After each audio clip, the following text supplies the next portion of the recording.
Hey everybody, welcome to Deer Talk Now. Thanks for joining us.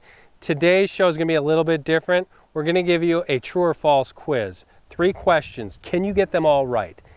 It's the season. Fawning season is upon us, and fawns are being born at incredible rates throughout whitetail country. The first question is, whitetail does will give birth to fawns in the same area year after year after year.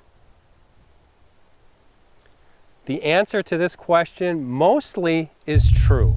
Now there's going to be a couple stipulations there. Whitetail does have fawning territories, and these fawning territories really don't change year after year. If the landscape changes, you will see changes in fawning territories. If it doesn't change, you will see the same does giving birth to fawns in the same areas, or does of equal order in the pecking order. And what I mean by this is does live on the landscape in a certain pecking order. The most mature does, the most dominant does, get the best birthing areas. They're going to pick those areas, drive other deer out of there. An interesting fact is the average fawning territory is about 10 acres. So when a doe is about ready to give birth, she will select that about 10 acre area and she'll call that home for her newborn or newborns. Question number 2, a whitetail doe will run off last year's fawns when she's about ready to give birth to her newborns. The answer to this question is true, but there's a caveat here as well. The doe will run off last year's fawns and run them out of the area where she's about to give birth, but that only lasts for a short amount of time, normally 3 or 4 weeks. After 3 or 4 weeks, that newborn has literally got its legs underneath it. It's a full functioning ruminant, and it's going to be feeding along with its mother. At this time, last year's fawns will rejoin their mother. Okay, true or false question number 3. If you see a fawn in the wild and happen to pick it up, the mother will never take it back. The answer to that question is false.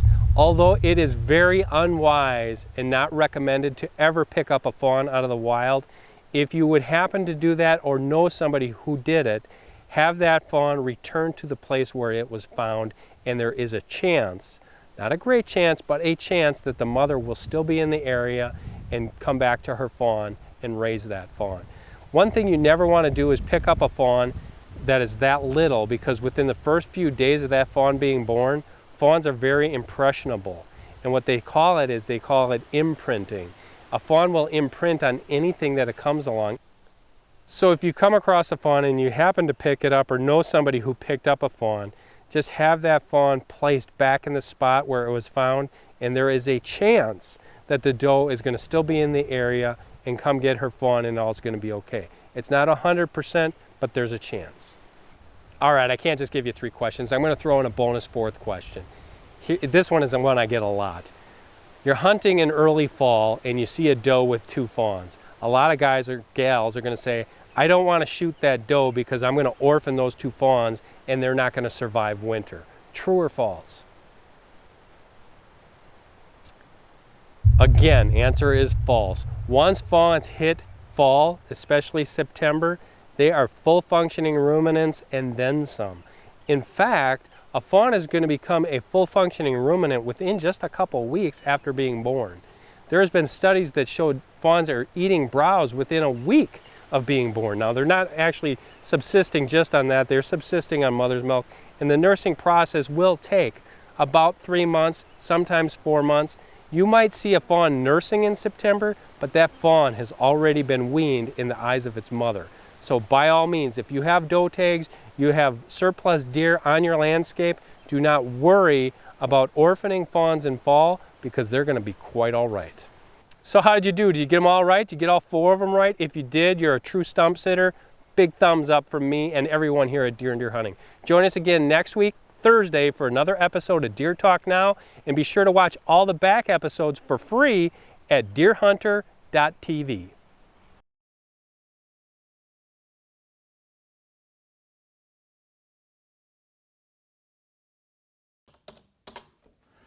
Danger can come to you and your family at any moment. Protect yourself with the Rapid Safe from Hornady Security. A unique feature of the Rapid Safe from Hornady Security is the fact that it has 5 ways you can access your firearm instantly. And 3 of those ways utilize RFID technology, radio frequency ID. The first, hey, it's just a simple sticker. Place it on your smartphone, wave it over the unit, and it opens. The second is a key fob. We all have these for our cars, works the same way. A third is this wristband. So in the middle of the night, you can be sleeping, you hear a noise, wave it over the machine, it opens right up. Now there's the old-fashioned way with a set of keys, and finally, there's a keypad. Open sesame, you have access to your firearm and you're protecting your home and your family.